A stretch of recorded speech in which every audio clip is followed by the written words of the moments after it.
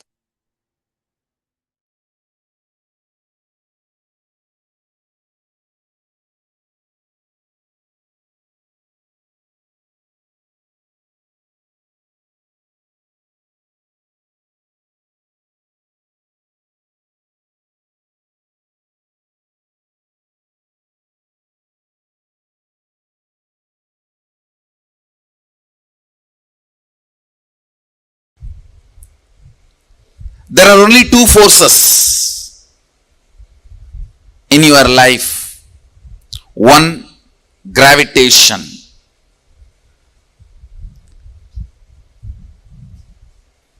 I'll explain. Listen carefully. What is gravitation in your inner space? Listen. I'm not just talking about the external gravitation force. I'm talking about gravitation power, or I should say powerlessness. Moving with the logic of this is the past, because of that this is the way the future will be. This is the way past was, because of that this is the way the future is going to be, is gravitation. Listen. If your thought current to run your life, oh, this is the way my past was, and this is the way my future is going to be. It is called logical lifestyle. That thought current is gravitation. There is one more energy current. Please understand.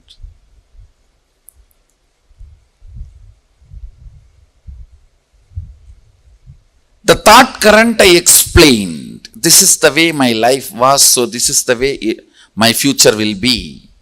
All of you know. That's the way you function. I call it life of logic.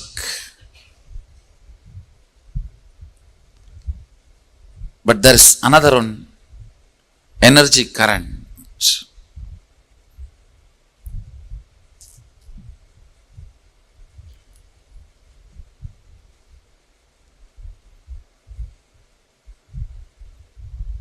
The possibility of the future not logically connected to your past,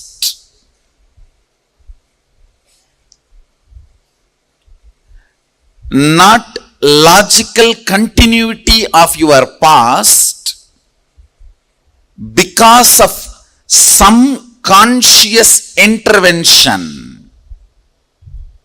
You call it Guru's grace or God's grace, Sadashiva's grace. That is what I call Shaktipada. Understand? Blessed are those in whose life Shaktipada has happened. Before Shaktipada, life is logical. After Shaktipada, life will be magical. The person who decides this kind of an external intervention is impossible is atheist. Who starts convincing you it is not only not possible for me, not possible for you also is communist. Who thinks it may be possible for others in the past, not in the present, so-called modern day Hindu. It is possible for me also, maybe if I practice when I am about to die, agnostic.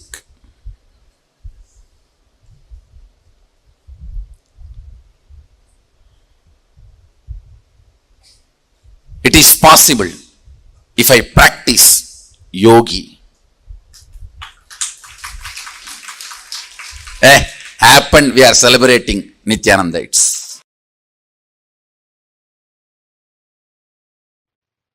I remember once seeing one of my guru, Narayana Swami Tata. His name, locally people used to call him Narayana Swami Tata. He is well known in Tiruvannamalai, especially because all the unresolved crimes by the police, the main town police station, all the police officers will come to him.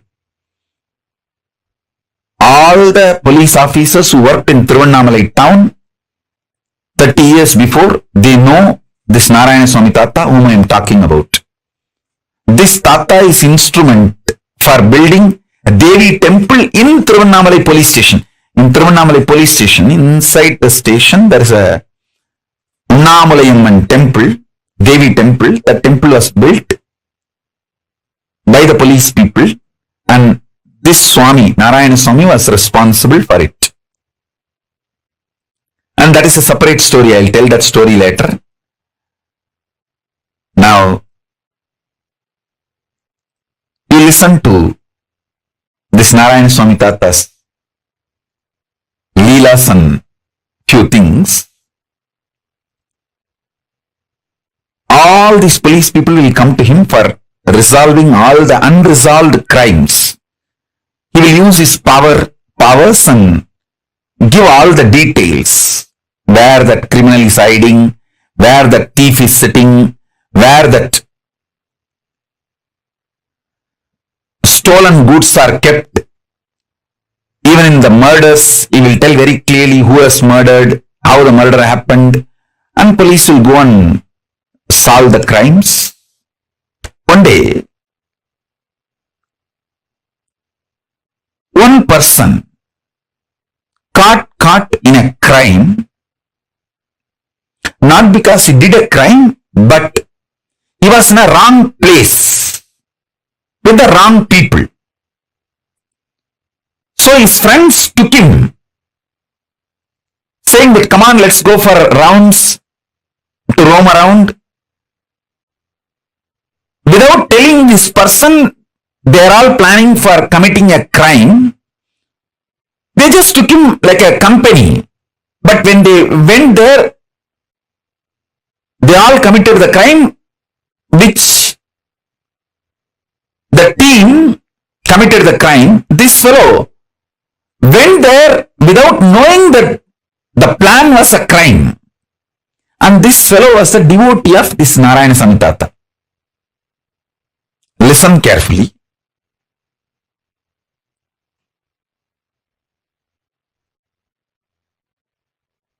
His name, that person's name, I still remember, Sivan Pillai. That Sivan Pillai is a devotee of Narayana Swami Tata.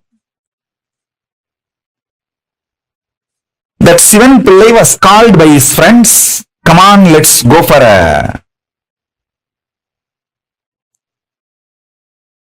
trip. They took him. But his friends did not tell that they are planning to commit certain crime and they are taking this fellow along with them for that crime. Because that gang, which was planning for a crime, they know this Tata will tell all the truths to the police and the police will arrest them. But if Tata's devotee is part of their gang, the Tata may save that gang to save his devotee. That was the plan.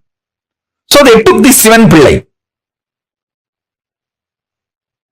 with them and committed the crime. This Sivan Pillai did not participate in the crime, but he was part of the team.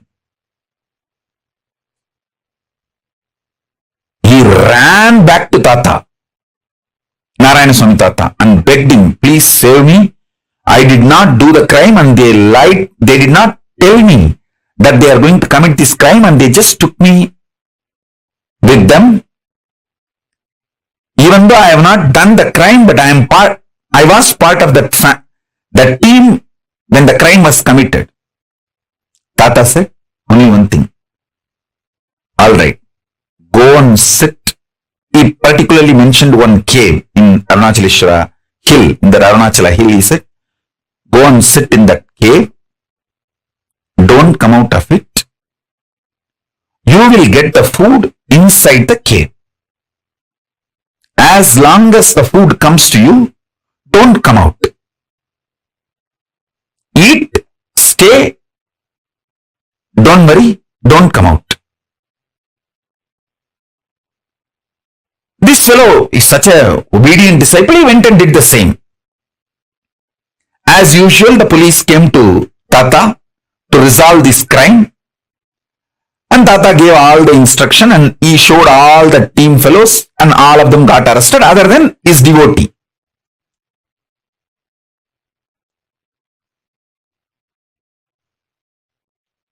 Those fellows got arrested and put in jail.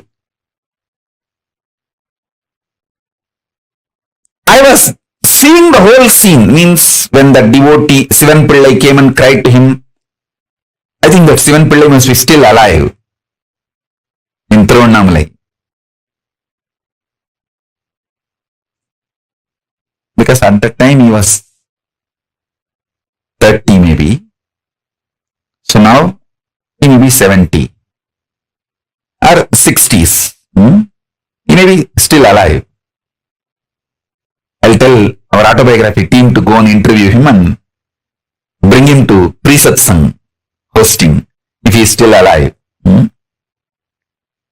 He can narrate the whole incident. All of you can enjoy it.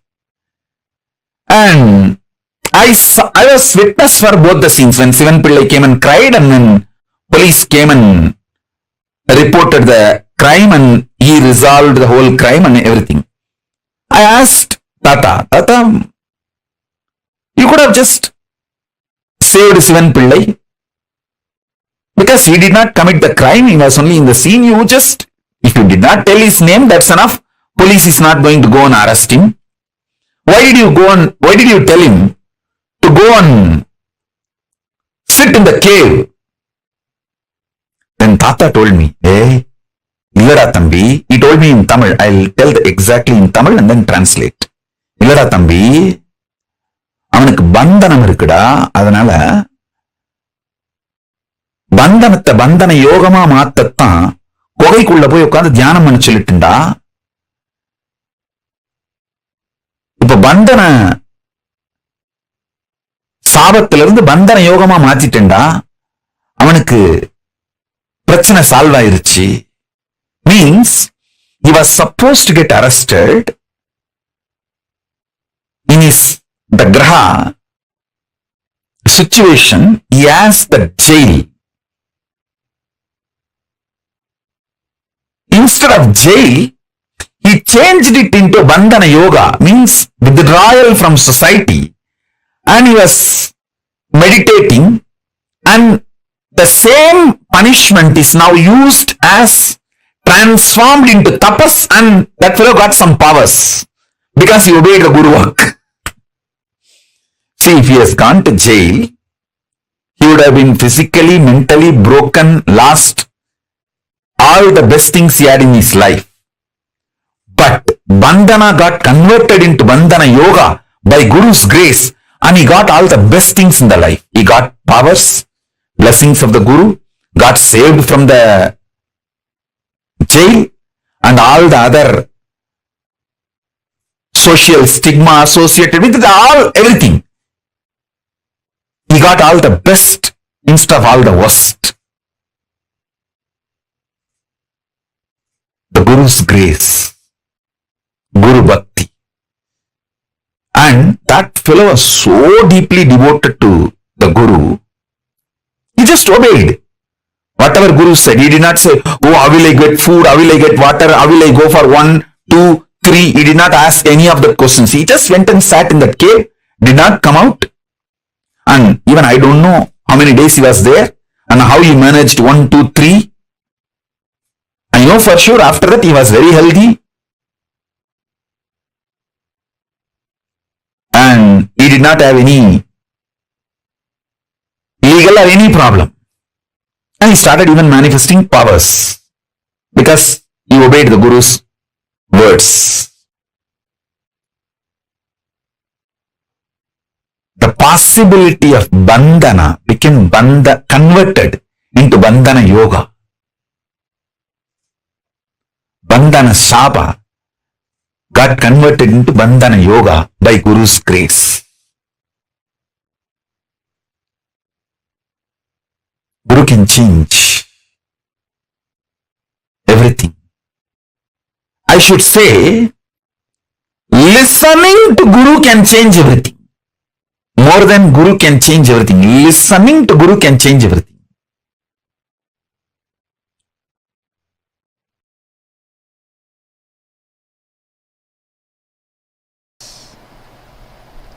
I still remember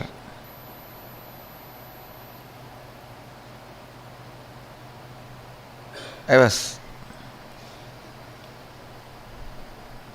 8 or 9-year-old boy sitting with two of my gurus. I had the fortune of having 4 or 5 gurus continuously making all their time and energy available to me. So 2 of my gurus, I was sitting with 2 of my gurus,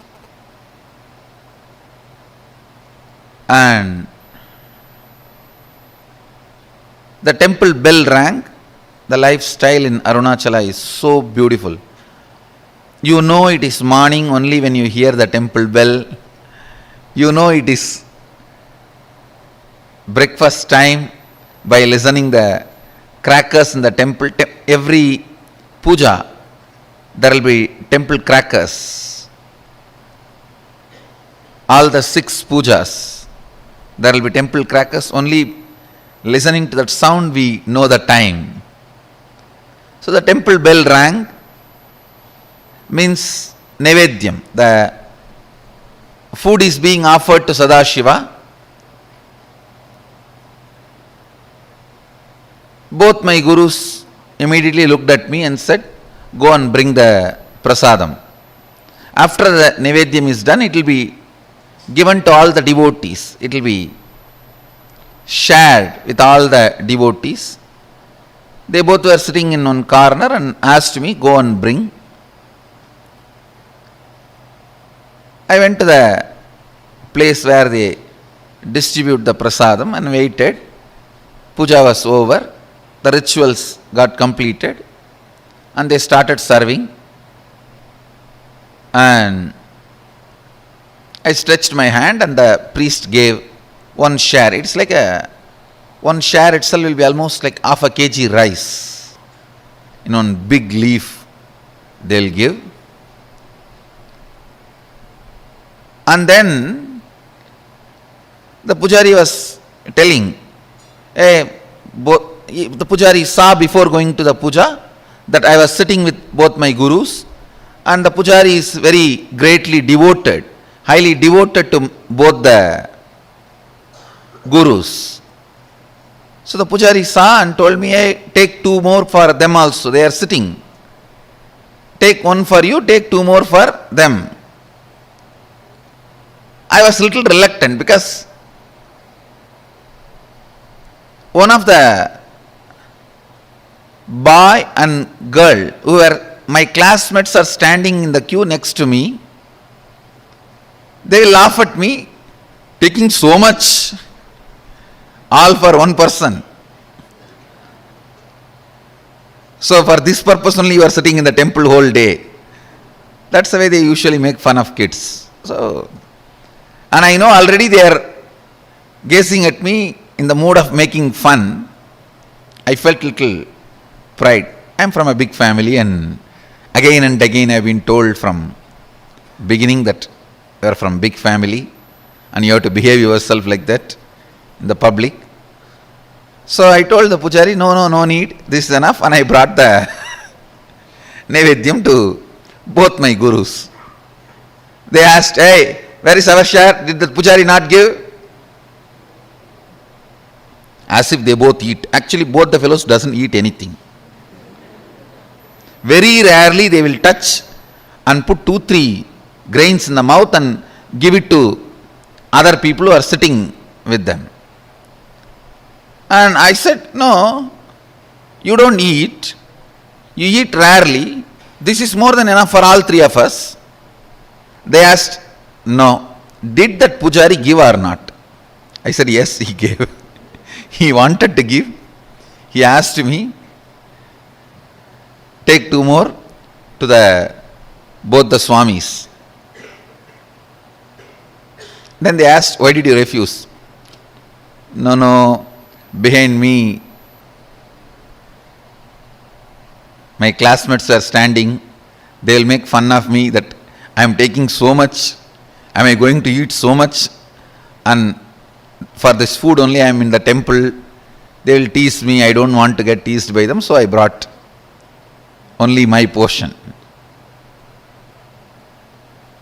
Till this moment they were very casual, laughing, smiling. Immediately I saw Kuppamal staring at my eyes and saying, go to their shop street and beg and bring the food. That's the word she uttered. They both own a shop. This means their father owns a shop. The same street where my father also owns shop, and the whole street is literally ruled by my grandfather. He is the head of that whole association. So I always walk in that street with the pride. I am a grandson of this guy, And all the shop owners are either family or friends. So any shop we enter and eat anything, whether it is jaggery or dal or anything in any of the shops is free, and we'll directly go and sit. And in village actually we know literally everyone's name, and it's a different lifestyle. But in that same street I have to beg now. All will make fun. What happened to your grandfather and his wealth? They will ask all questions and they will tell my grandfather. That is the next problem. That your grandson is begging in the street. Why you are not giving food for him? Of course, one good thing I had. I think this is the greatest boon Sadashiva gave. Just obeying the Guru Vak. I think that's the greatest wealth I brought with me, I tell you. The future may think, future may describe various things as my main contribution. Some may say my Gurukul is my contribution, and some may say the science of manifesting powers is my great contribution. Some may say science of enlightenment is my great contribution. But I tell you, the greatest thing I brought, which was useful for me, is surrender to the Guru Vak.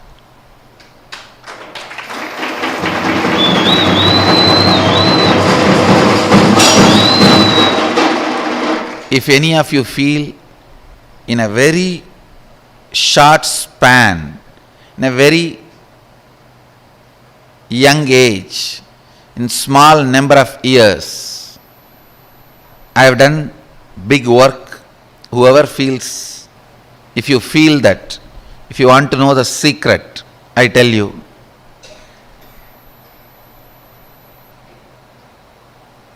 complete surrender to the Guru walk, to the letter and spirit, that reduced lot of time wastage. The moment my Guru said, go and beg the same street, in the same shop and bring food, I know now it is a serious. It's not casual. It's not fun anymore. It means I have done something out of my pattern or out of the context which my masters are correcting. I tell you, I stood up, straight went to that street, begged and brought whatever I got. Naturally, all friends, family, they all gave so many things. I have to take a small pulling cart. In villages, there will not be rickshaw, the hand pulled cart. So I have to hire a small hand pulled cart to bring all the items I got as bhiksha to my Guru. So I hired a small vehicle and brought the whole thing and put it at the feet of both the Gurus, and I realized, understand, that was one of the greatest realization I had.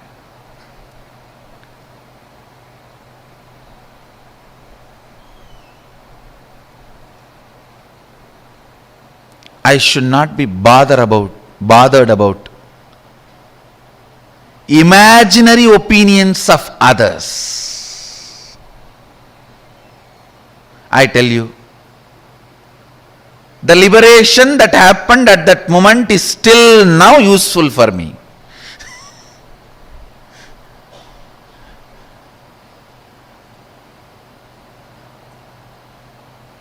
Next day I had a chance to talk to both my friends. They were asking me, hey, why were you going for bhiksha in all the shops? Did you do any prayer, or is it any divine commitment? In villages we have a habit that if somebody is sick, they pray to Venkateshwara and Kuladevata, that they will go for bhiksha and bring and offer it in the undi. Still we do that.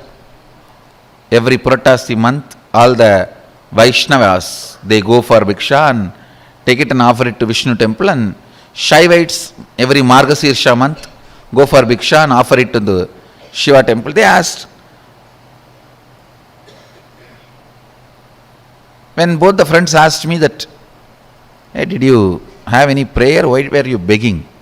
In the mind I was thinking, only you fellows are responsible for my begging. And only now I understand, you guys did not even have the idea which I was thinking you guys will be having. After 50, if I come out of one pattern, then what about the second pattern? That 90. Third pattern?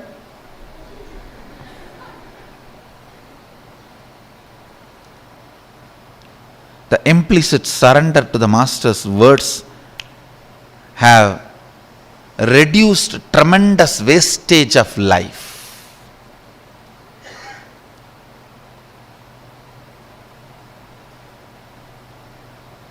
Money saved is money earned.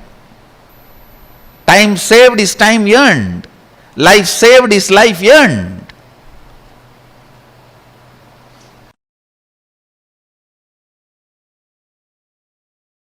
Somebody has asked me, there's one more question.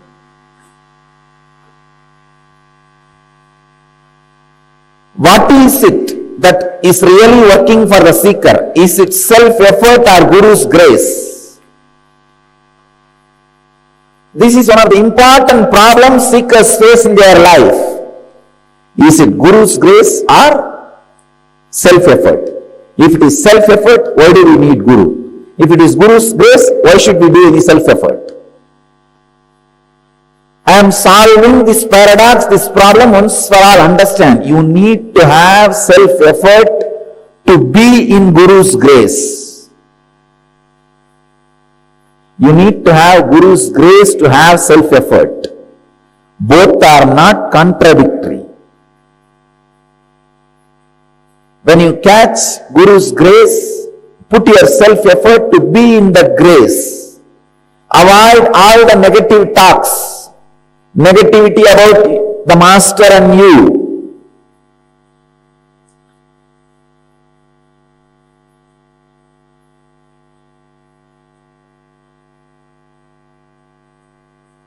When you have the Guru's grace, take the inspiration from him and start the self-effort. When you have the self-effort, put the effort to be in Guru's grace. When you have Guru's grace, use that grace to create self-effort. You need to have self-effort to sit in Guru's grace, to be soaked in Guru's grace every day.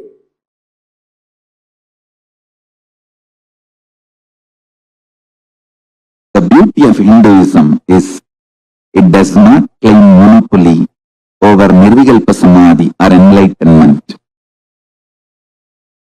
Everywhere, the sincere people receive Nirvikalpa Samadhi, enlightenment, superconscious breakthrough. Be very clear. Anywhere the sincere people receive Nirvikalpa Samadhi and superconscious breakthrough. Now,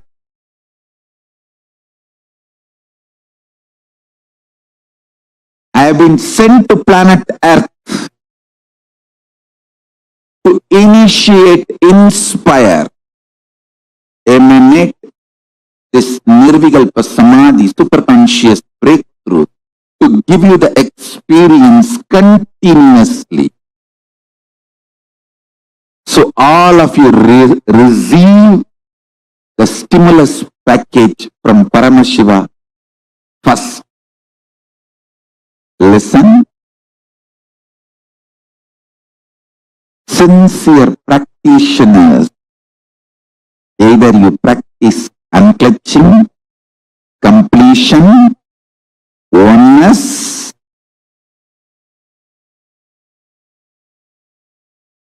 ajapa japa of Mahavagya, intense yoga, sincere puja, any of these practices I initiated you into deep feeling connection, you are qualified to receive the large chunk of this stimulus package from Paramashiva, superconscious breakthrough.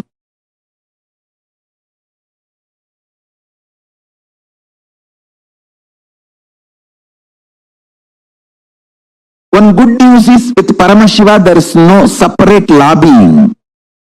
Just if you are sincerely doing it, that is enough. It is just literally you are bombarded with super consciousness. Paramashiva searches, seeks wherever the seekers are. He seeks the seekers and bombards them with a super conscious breakthrough.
The Guru's grace is the ultimate wealth that one can have. What Swamiji revealed just now reminded me of a very beautiful verse from Sri Adi Shankaracharya, where he sings, Shariram surupam tatha vakalatram yasascharu chitram dhanam merutulyam manaschena lagnam gurorangri padme tata kim tata kim tata kim tata kim. He sings that you can have the best of the body, you can have the most healthiest of bodies, you can have the most beautiful forms, you can have the most beautiful spouse, you can have wealth as enormous as Mount Meru, which is like, which lasts eternally. But if you do not have the mind fixed in the lotus feet of the Guru, of what use is all this? What use? What use? Such is the importance of Guru. That is why he sings that Guru's grace is the ultimate wealth. Beyond all your talents, beyond all your capabilities, abilities, everything, Guru's grace is the ultimate wealth that anybody can ever have. And all of us have an avatar himself, Paramashiva himself, who has manifested for all of us, gracing, blessing each and every one of us to experience that ultimate enlightenment. Now, very, very shortly, we're all going to be having the darshan of Keshavartha Murti form of Paramashiva, where we all receive the blessings, the initiation to manifesting wealth. Today in the darshan, any of you have any questions pertaining to any prayers, boons pertaining to manifesting wealth, you're stuck in debts anywhere, all these prayers you can offer to Swamiji, and Swamiji himself will be manifesting as Keshavartha Murti, form of Paramashiva, and he will be gracing, blessing all of us with the ultimate wealth, auspiciousness in all the dimensions of life. Now, every one of you that are sitting here, all the participants, we request you all to prepare get ready for the darshan. Darshan is to start very, very shortly. We request everyone to please come and settle down. Please be seated.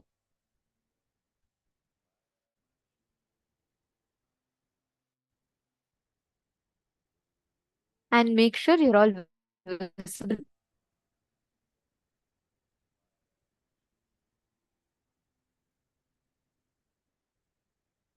And each of you can get ready to receive the darshan, the most powerful initiation for Keshavartha Murti, form of Paramashiva.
Yes, today, during the darshan, any debts that you have, any struggle related to money that you have, ask this form of Paramashiva, Bhagavan Keshavartha Murti, all of that struggles, anywhere you are stuck, you want to manifest wealth, you want to manifest a breakthrough in wealth, all those will completely be blessed All the boons that you ask in these areas, Swamiji himself will be blessing and attending to today.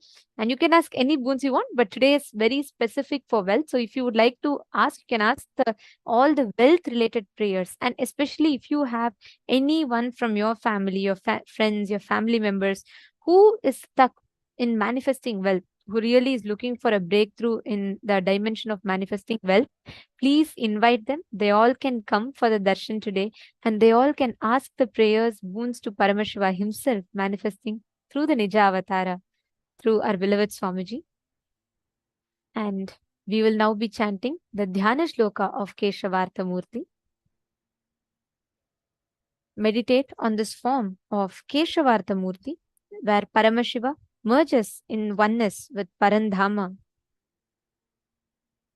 He gives his one half of his own body to Parandama, and both of them literally like merge together, reminding the whole universe that all of them are the manifestation of the same consciousness, Paramashiva, and how each of them are the different manifestations of that ultimate consciousness of Paramashiva.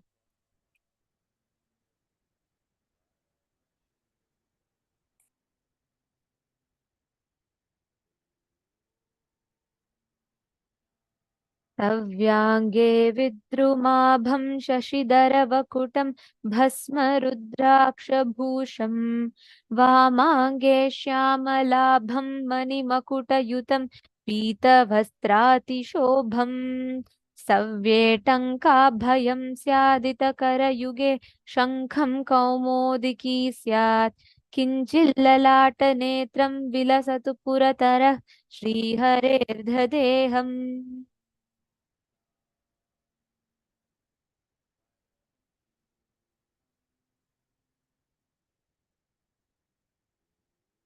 सव्येटङ्कं परस्मिन् कटके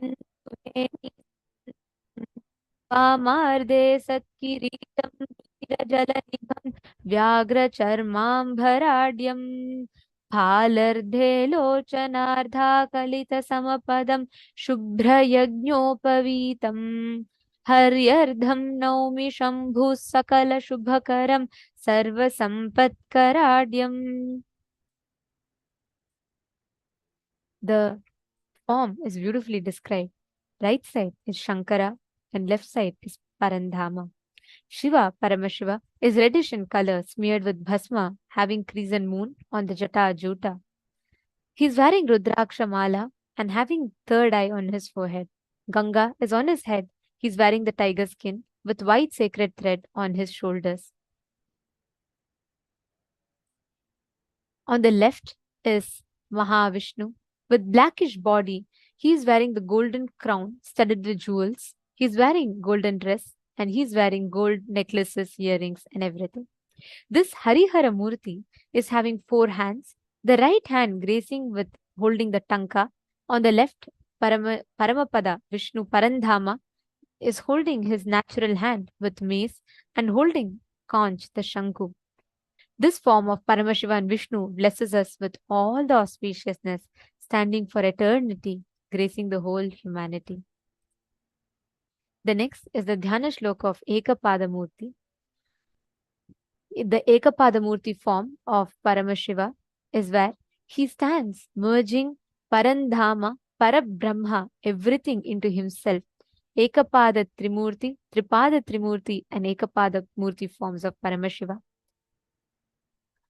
ध्यायेत् कोटिरविप्रभं त्रिनयनं सीतां सुगङ्गाधरं हस्ते टङ्कमग्रं वराभयकरं पादैकयुक्तं विभुं शम्भोर्दक्षिणवामक्षभुजयो ब्रह्माच्युताभ्यां स्थितं तत्तल्लक्षणमायुधैः परिवृतं हस्ताद्वयाढ्याञ्जलिम् ब्रह्माण्डप्रलये सुसंस्थितपदं ब्रह्माण्डमध्यस्थितम् ह्येवं लक्षणसयुतं पुरहरं पादैर्कमूर्तिकृतम् एकपादमूर्तिख्यातम्. This manifestation of Paramashiva that stands with ultimate oneness with Parandhama, Parabrahma and Paramashiva is called the Ekapada Murti form, reminding that ultimate consciousness manifestation of Paramashiva. Today, all of us are going to be graced with the darshan of all these three forms of Paramashiva, all the three manifestations of Paramashiva. And during the darshan, all of you, just by connecting to these manifestations of Paramashiva, you can experience that ultimate wealth, the ultimate consciousness flowering from within. Today, we all learned the secrets of attracting wealth that Swamiji had revealed to all of us.